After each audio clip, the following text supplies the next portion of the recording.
Bonjour à tous, je vous retrouve pour la deuxième présentation que je vous avais promise.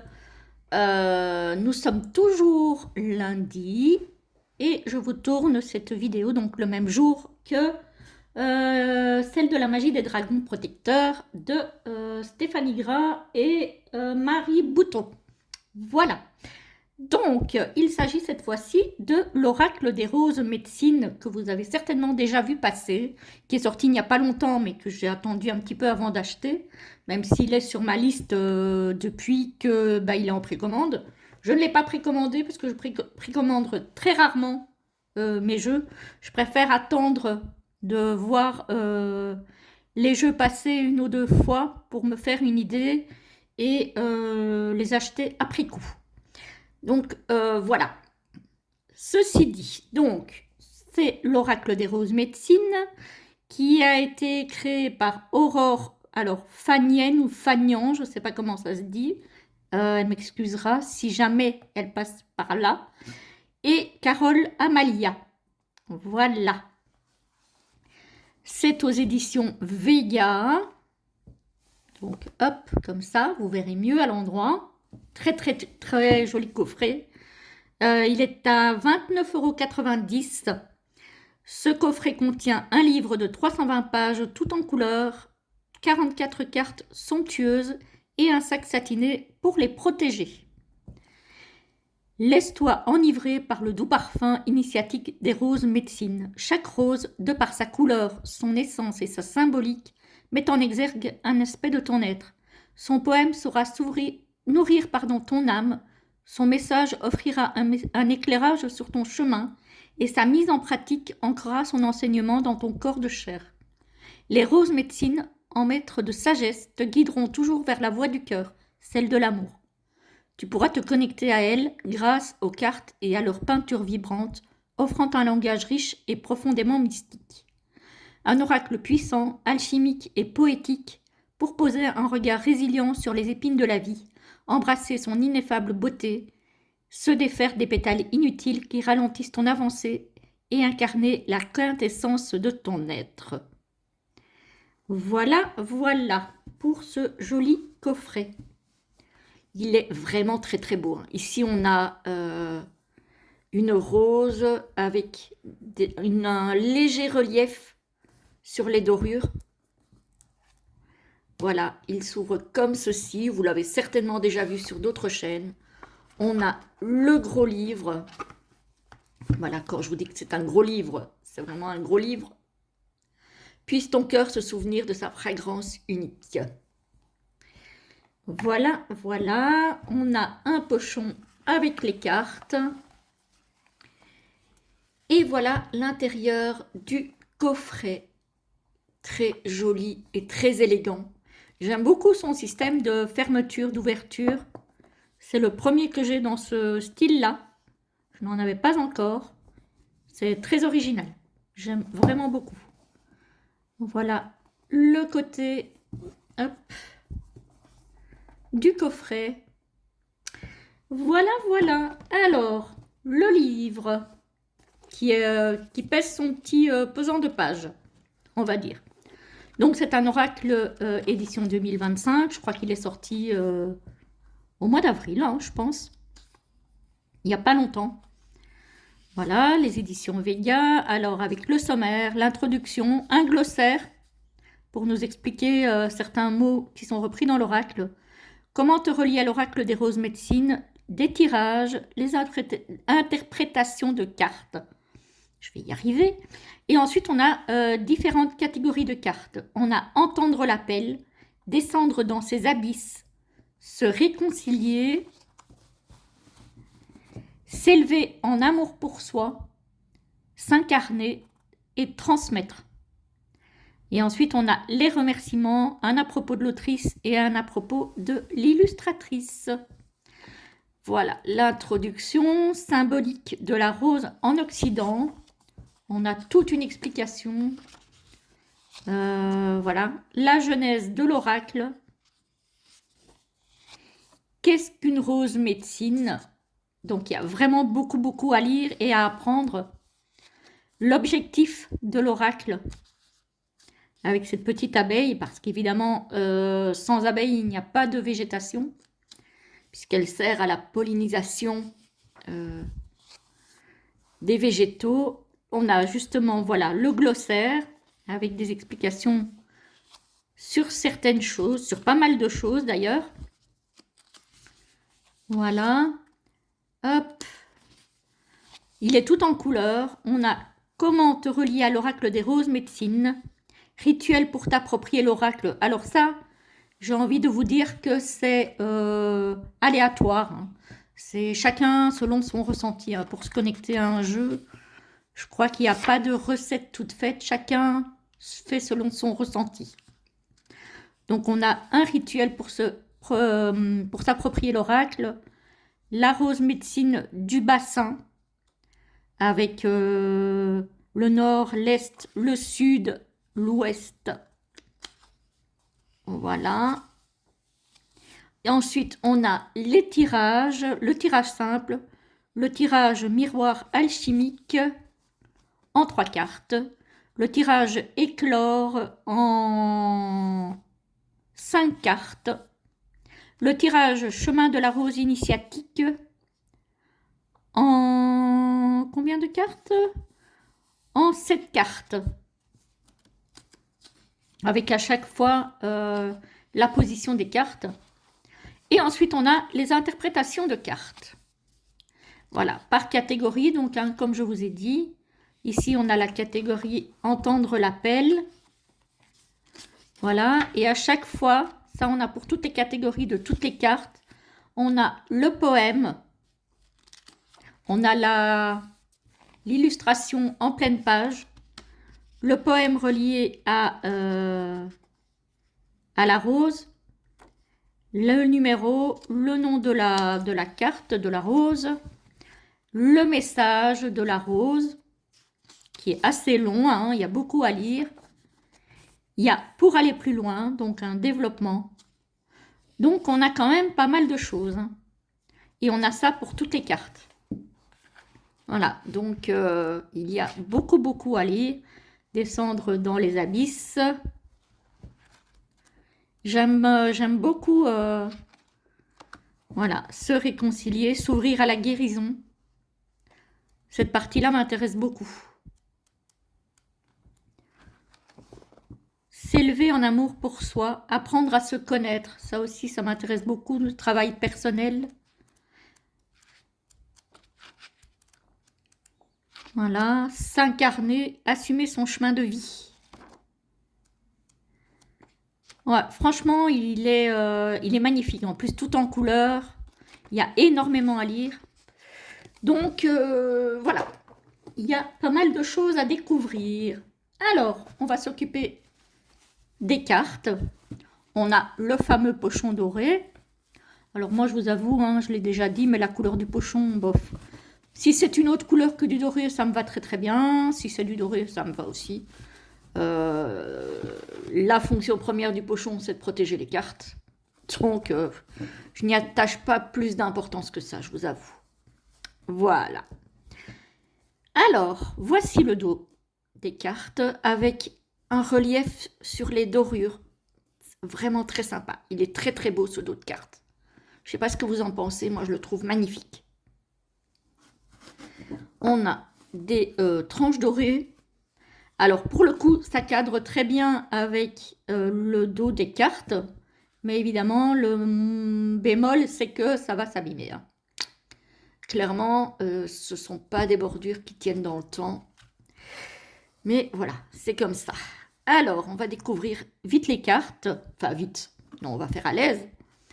Les cartes sont relativement petites pour un oracle. Elles ne sont pas très grandes. Je pense qu'elles sont un petit peu plus larges qu'un tarot. Je vais voir si je peux en attraper un. Hop.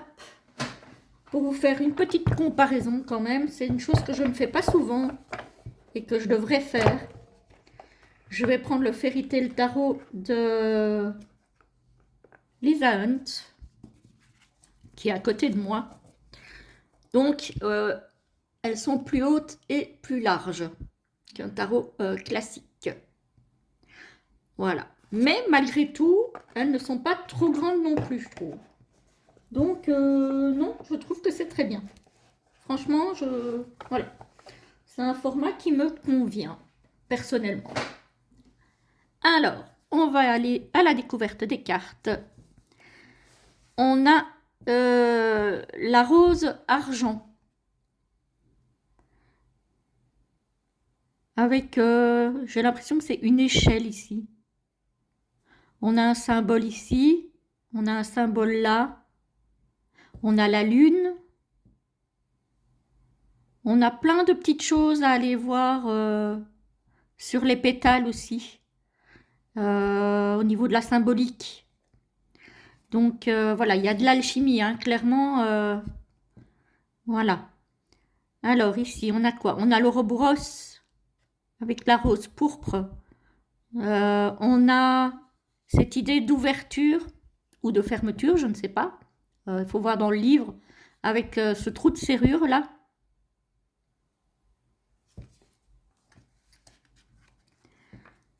La rose amnésia. Ici, on a la rose qui se fane et puis on en a une autre qui s'ouvre complètement. On a l'étoile ici, l'oiseau. J'ai une impression de paix, de cycle de vie en fait avec cette carte. La rose air. Donc là, on est dans l'élément air avec toutes ces plumes. On a le symbole de l'air ici. On a une espèce de rose des vents peut-être. Ah, elle est belle celle-ci aussi. La rose bleue. Avec toutes ces étoiles. Toutes ces bulles de rosée. On a un symbole ici aussi.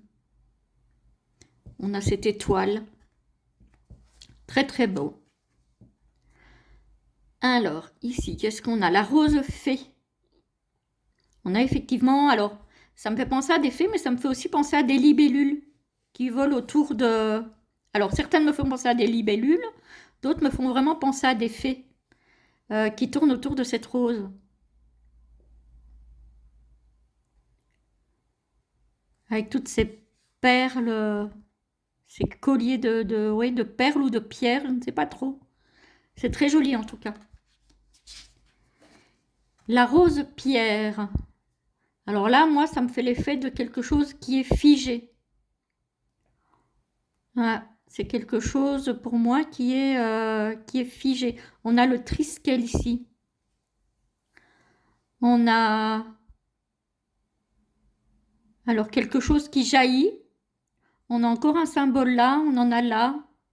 On a plein de petites choses ici à découvrir. Et on a cette espèce de labyrinthe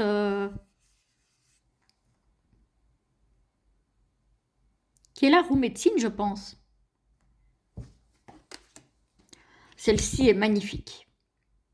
On dirait, alors c'est la rose noire, on dirait un volcan qui crache ses derniers débris, ces derniers débris, et dont la lave commence déjà à figer. Même s'il y a encore un peu d'incandescence au milieu de la lave qui commence à se figer. Mais moi j'ai une impression ici de fin. De quelque chose qui se termine. Une explosion qui se calme. Je peux me tromper à voir dans le livre, mais c'est l'effet que ça me fait. La rose feu, bah ici on a l'inverse. Là on est en plein dans le feu, dans l'exubérance, dans le feu de l'action, avec ces espèces de créatures là. On a l'élément feu là au-dessus. La rose cacao. Avec un visage dans la feuille ici. On a des alvéoles ici. Dans la feuille, on a un fruit ici de cacao, fève de cacao forcément. Voilà. Et on a des cornes et différentes choses ici à découvrir aussi dans le livre. On a ces racines-là qui montent du sol. Très très beau. Alors, la rose cendre. Ouais, ici, on a vraiment plutôt quelque chose qui se désagrège. C'est drôle parce qu'ici, ça me fait penser à la rune Pertro. Mais je ne pense pas que ce soit ça. Parce que c'est pas tout à fait dessiné de la même façon. Mais quand j'ai vu ça, j'ai pensé à ça. Donc, à voir. À voir, à voir. Mais ouais, ici, j'ai vraiment quelque chose qui se désagrège. Quelque chose assez violent qui a fait que les choses se cassent en mille morceaux, quoi. La rose glacier, avec cette glace qui se craquelle, et tous ces flocons là, et ces branches de... Alors j'ai l'impression des branches de sapin enneigées. Waouh! Ici par contre c'est l'explosion de couleurs. On a cette espèce de double caducée là, comme ça. On a plein d'yeux qui nous regardent de partout. On a des ailes. On a plein de choses plein de choses à voir là. J'ai un peu l'impression d'un serpent ici. Là, il y a plein de choses à découvrir dans cette carte. Alors, il y a des choses à découvrir dans toutes, hein, mais encore plus dans certaines que dans d'autres. La rose désert, où on a cette idée de colonne vertébrale comme ça qui monte de ce... Alors, j'avais envie de dire de ce sablier, mais c'est pas vraiment un sablier, je pense. Mais plutôt peut-être un début d'ADN qui monte. Voilà. Et ici, on a un crâne avec ce soleil-là qui est là et un scorpion ici en dessous. Vraiment plein de symbolisme à aller découvrir dans le livre. Je suis curieuse. Alors, la rose blanche. Ici aussi, on a un petit symbole, mais c'est vraiment petit. Il faut vraiment regarder de tout près. Alors, ici, on a la rose bordeaux, avec encore un serpent, avec cette idée de coupe, j'ai l'impression remplie de sang. Elle me donne un peu froid. Elle est jolie, la carte, hein, mais elle me donne froid dans le dos. Je sais pas, j'ai une impression de quelque chose de sacrificiel un peu. Je peux me tromper, hein, évidemment, hein, ce n'est que mon ressenti en voyant la carte. Hein. La rose albâtre, avec cette couronne d'épines là qui fait penser un petit peu à la couronne du Christ. La croix d'Ancre, une aile d'ange. J'ai l'impression de quelque chose de très douloureux ici. Quelque chose, ici on a une goutte de sang. Vraiment quelque chose de... Ouais, de douloureux. C'est une fin de cycle, mais je la ressens douloureuse. Alors, la rose eau, avec évidemment l'élément eau, je la trouve magnifique. Le poisson ici, elle est sublime. Avec la lune. Franchement, je la trouve très très belle ici. Ça, à mon avis, c'est vraiment les émotions. Hein. La rose d'eau, je pense que là, clairement, on est dans l'émotionnel. Hein. La rose lagon. On a encore un symbole ici. Ici. Bon, il y en a où je vois tout de suite ce que c'est. Le long de la tige, on en a aussi. Il y en a d'autres qui vont nécessiter peut-être un petit peu plus de recherche, de travail. On a cette bulle ici dans laquelle est enfermée cette rose. Peut-être une bulle de protection. La rose émeraude, avec la coccinelle. Alors ici, je ne sais pas trop ce que c'est.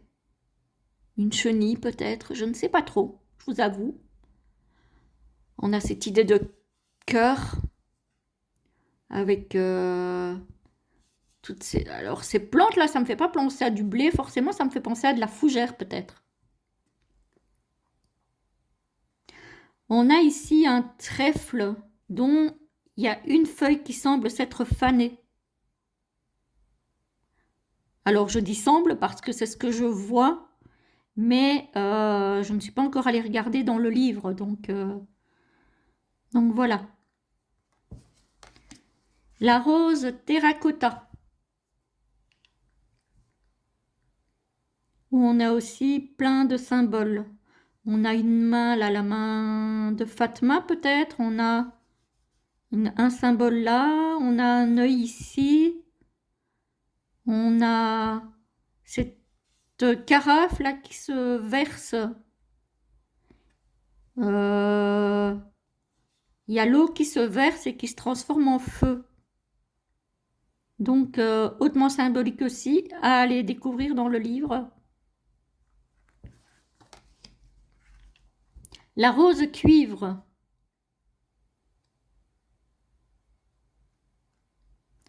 Alors ici, effectivement, on a un énorme triangle symbole et le triangle renversé là. Donc, ça nous fait une étoile à 6 branches, en fait. Voilà. La rose rose.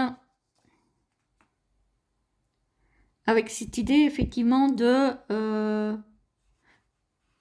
d'ancrage profond et de travail souterrain, puisqu'on voit quand même la ruche.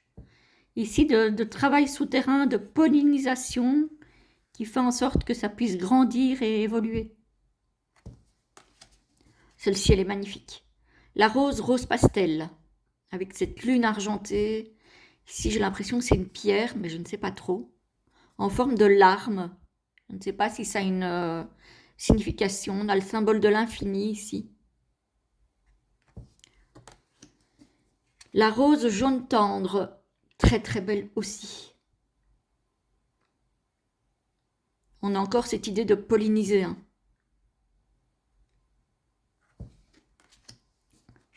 La rose pêche, avec tous ses fruits. On a de la grenade, on a de la pêche, hein, forcément. On a fruit de la passion peut-être, je ne sais pas trop. Mais en tout cas, on a plein de choses. On a une pomme ici aussi, qui a déjà été grignotée.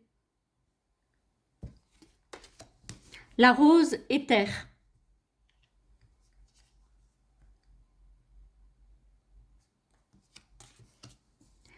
La rose verte.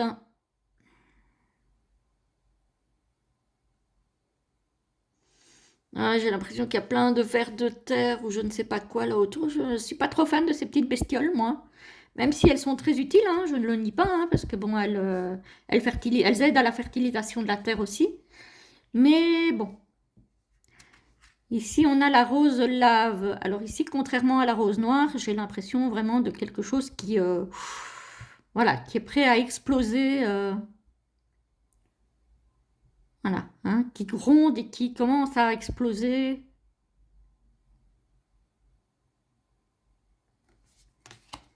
La rose orange, avec une étoile, les raisins.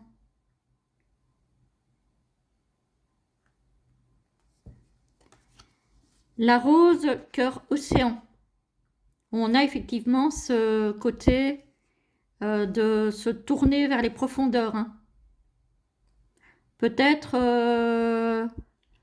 une introspection émotionnelle, peut-être.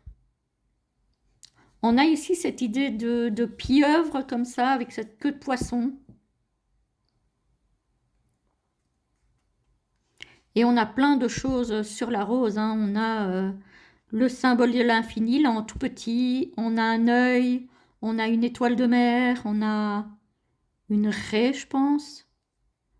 Donc voilà, on a vraiment plein de choses. Il doit y avoir plein de choses dans le livre à découvrir, hein. Ah, celle-ci, elle est trop belle. La rose terre. Alors pour le coup, c'est pas une rose classique, hein, mais on a quand même cette idée d'ancrage très profond. Avec la petite partie qui émerge, mais vraiment que ça part de très loin, avec le symbole de la terre. On a une pierre ici, me semble-t-il, verte ou turquoise, je dirais plutôt verte. Donc à voir. Je ne sais même pas si c'est une pierre. J'irai voir dans le bouquin. En tout cas, ouais, j'aime beaucoup.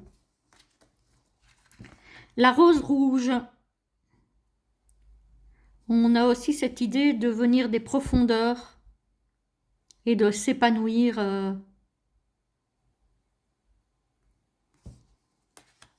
La rose chair. Avec le papillon, forcément, moi les papillons, j'adore ça. Donc, ben voilà. J'aime beaucoup les papillons.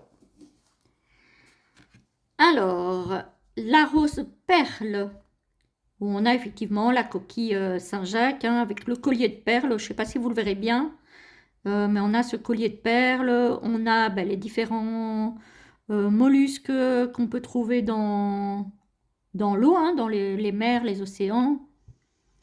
Très belle. On a encore ce coquillage là.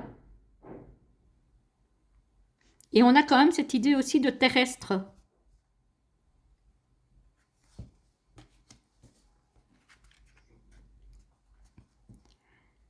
La rose céleste.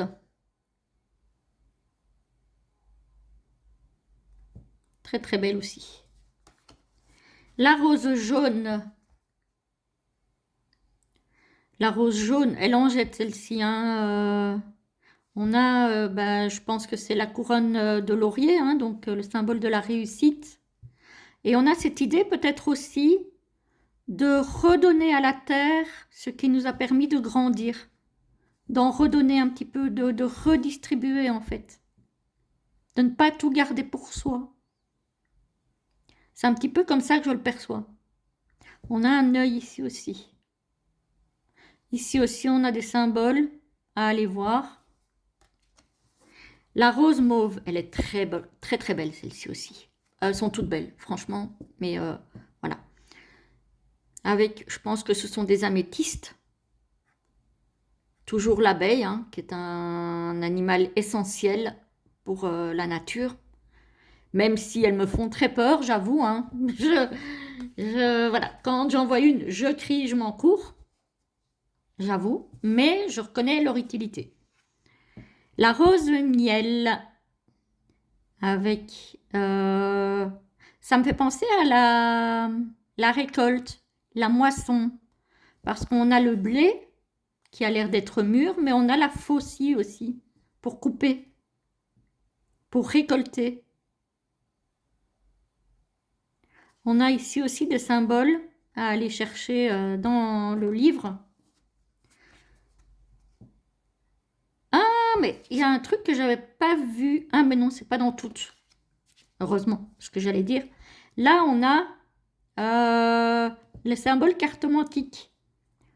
Je ne sais pas si j'en ai passé ailleurs, mais ici, ça vient juste de me flasher. On a le symbole de la reine de cœur. Donc là, c'est vraiment... Alors, ça me fait penser à la séduction.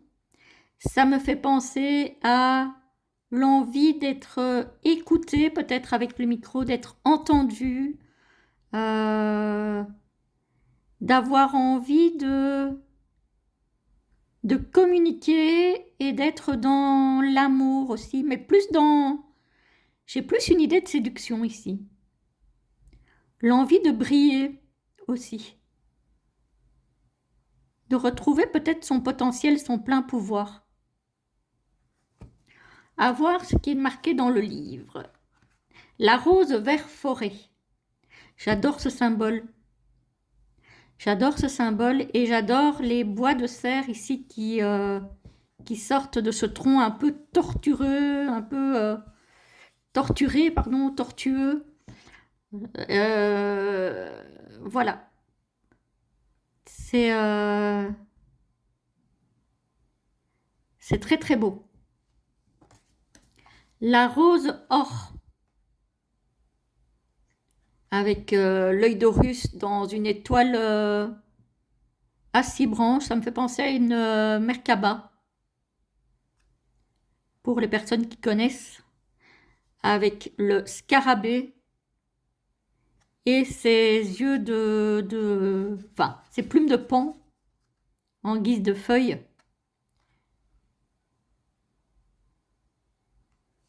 On a encore, je pense, des pierres, des cristaux ici.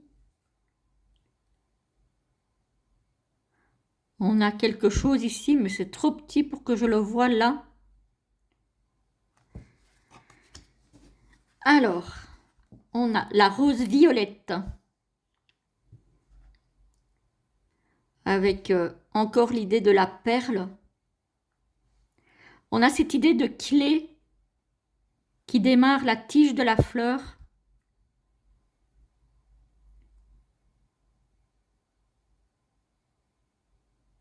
On a un symbole ici aussi, on a quelque chose ici qui brille, j'ai l'impression d'une perle qui brille au cœur de la fleur.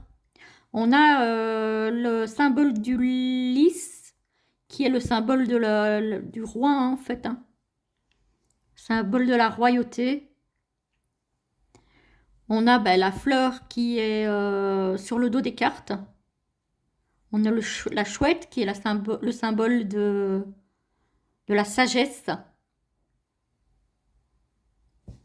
On a plein de choses. On a un œil ici. On a encore cette couronne de laurier, ce lierre grimpant comme ça avec les cycles lunaires. Bref, on a plein de choses sur toutes les cartes. Hein. Et la rose cristal. Voilà. J'ai l'impression qu'ici, il y a toutes les couleurs de chakra. Avec cette tige en forme de libellule, tous ces cristaux ici, à la base de la fleur, cette fleur de vie qui l'entoure, cet ADN qui grimpe le long de la tige. Voilà, voilà. En tout cas, très beau jeu. Le livre, je pense, va être très intéressant à lire. C'est vrai que, alors, sur les oracles de divination, je lis rarement les livrets. Ici, c'est plus de la guidance, du symbolisme.